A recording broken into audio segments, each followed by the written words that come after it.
Morning, September the 9th, and it's 10 a.m. And if it's Tuesday at 10 during hurricane season, it means it's time to track the tropics from sunny Central Florida. I'm West 2 meteorologist Eric Burris.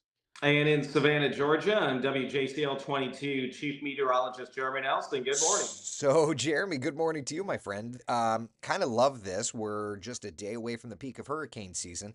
And frankly, looking outside right now, there's nothing going on the satellite picture. Yeah, we were talking about this yesterday when I was at work. We do have a few thunderstorms here and there, but nothing that's really grabbing our attention or that could survive a couple of things trying to drag it down the dusty, dry air and also not very supportive upper level winds. Yeah. So with that said, then, as odd as it may sound, there is no development of tropical activity expected here over the next couple of days' time. So, Jeremy, a lot of people have been asking, why has this season been such a quote unquote dud? Which, I'm happy to say that it's been quiet, but I don't want anybody to think that this season is a dud any way, shape, or form. Yeah, and we talked about this a lot recently. In late seasons last year, we had Helene, and then also for you down in Florida Yeah. in October, you had Milton as well. Obviously, we've had other storms like Matthew, and you had Nicole. So late season, even when you get to October, November, you can still have some impacts. But without a doubt, so far, this has been overall, I would say, a quiet season outside of one hurricane. And Right. remarkably, it missed all land. Yeah, which is it really is something, right? Because yeah, when you look at the hurricane season by the date, it's very clear that the peak is basically August, September, October, and even through the first part of November. So understand that while we are at the statistical peak, the numbers, while they may seem low, they're not all that different than what we saw last year. And I think that, like as you had mentioned, Jeremy, some seasons get a little bit of a slower start, some seasons don't, but these numbers really do tell the tale. And I think that it's interesting to look at. So far this season, we've had six named storms. The average through today is eight. But as you mentioned, last year we had only had six named storms through today. Yeah, and I mean, when we look ahead, we have that graphic you just showed, no development expected. You look towards a little longer range models, maybe past 7 days. Nothing's really jumping out. We'll get to that in a moment. So, since we are peak season, we are going to start lagging behind the averages here pretty quickly. Yeah, yeah, no doubt about it. As a matter of fact, just looking at the numbers here, 21.75 days where we have tracked a storm. The average through today is 32. But even last year, we had more days that we were tracking. But the ACE score is the overall one. And I think that this is a very clear indicator, right? So this year, our ACE score is sitting at 39. And remember, ACE is the accumulated cyclonic energy. So higher number, would come from longer track storms or stronger storms, right? It all kind of piles up. The 30-year average has definitely started to increase, 55.8. And last year, even though we had had the same about named storm count, last year's ACE score was higher at 55.2. So this is the lowest ACE score for today's date since 2015. So you're talking the lowest ACE score in about 10 years during the same time frame. Yeah, again, we're not complaining, but we just want to highlight that. So the graphic Eric showed earlier, tomorrow is the absolute peak of the season if you had to pick out one date. But still, that activity on the downward trend of this, you can see it does start to go down. I mean, somewhat quickly, and then there's a little bump up in October. Right. So lots of things to track. So if you have longer range models ready to go, I guess let's take a look at that, and then maybe some dust as well. Yeah, yeah. So of course, the longer range models that gives us an idea of kind of what's to come down the way, right? So let's just start off. This is the American GFS model, and the first thing that I want to look at here is the idea that there is kind of two areas of low pressure surrounding, one in Florida's west coast, one off Florida's east coast. These are associated with a cold front, a dying front, but a front nonetheless. And before we go in through these models, Jeremy, let's just pause for a minute. There have been fronts that have been making it awful far to the south.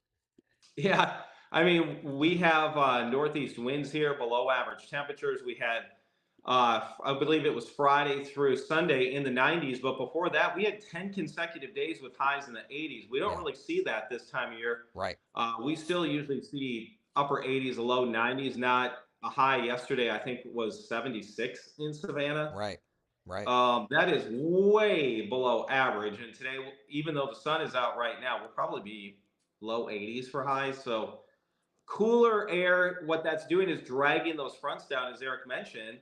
And that is really our safeguard when you get those fronts through the Gulf, Florida, off the southeast coastline. And that keeps any possible lows sort of sitting away from us. So, to that point, though, let me ask you this then, okay? Because I was talking to my chief meteorologist this morning on the phone about it.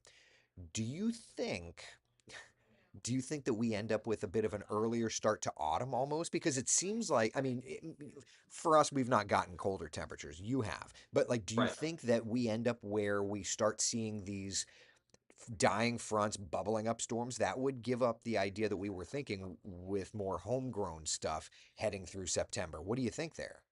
I still think, and I know you're sort of on board with this, we have to watch late September, first probably like 10 days of October for potential, maybe some activity, something possibly that finally gets going in the Yeah, Gulf. We've had one storm in the far southern Gulf, but that was like super brief early in the season. right. I think that was the second name. Was that Barry that was down I there? think so, if memory I serves. Yeah, it was very brief. Really didn't do anything but provide some rain to maybe parts of Mexico. Um, so as we go forward here, late September, early October, maybe we get something going. But as you said, we've had a lot of fronts dive down, and Yeah. not only does that keep the storms away, but we've also had quite a bit of shear. Right, right. So, for that point, we just kind of have to wait and see how this plays out. But anyway, back to the model data. All right, so here's the GFS, and we're just going to roll through time. Old front, does it try to do something tropical? Probably not, but it's showing the lowered pressure there, right? Then continuing on, again, old front, nothing significant. Old front, nothing significant.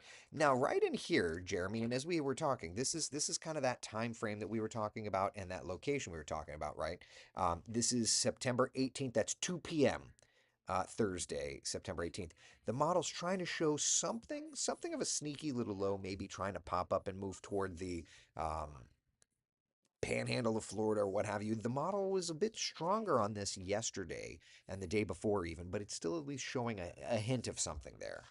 Yeah, and the way things have gone lately, we almost have to be a little suspect. Obviously, we're going to look at the longer range models, but we had Invest 91L remarkably a 90% chance Yep. of development. Yep. And then within about a 36-hour window, models really latched onto that pocket of dry air Yep. ahead of it, and it just dissipated. I mean, Yeah. that was probably one of the crazier things I've seen in terms of those areas of interest where you go from 90% and then a couple days later down to Yeah. nothing.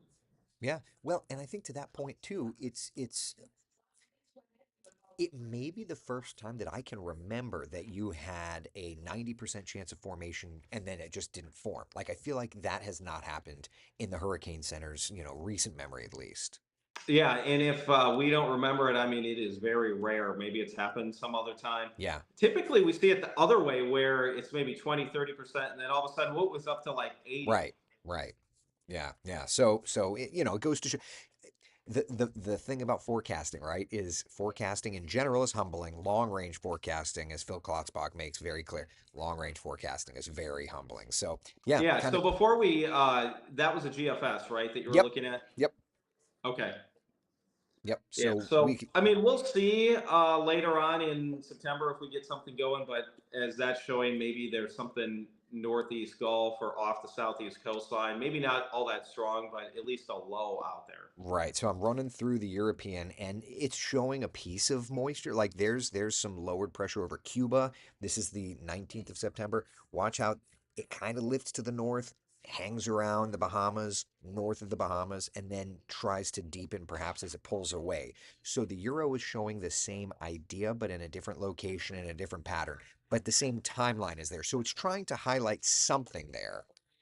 Right. Now, do you have the ensembles for this? We'll see if there's any sort Yes. of grouping Yep. of some of the lows or the little circles that'll start showing Yep. up. and Yep. see if we can pick anything out towards golf.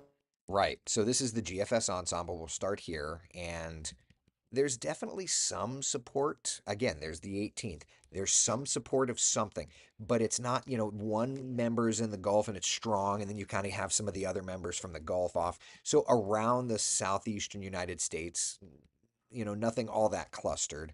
Let's switch over and look at the European ensembles. And we have to go from the 6Z, of course, to the 0Z because the 6Z only goes out to 144 hours. Um, there's definitely ensemble support for something around the 2021st east, well east, and then maybe a little something around the Yucatan Peninsula, but nothing significant. There's much more confidence on the European of something east of the United States in that time frame.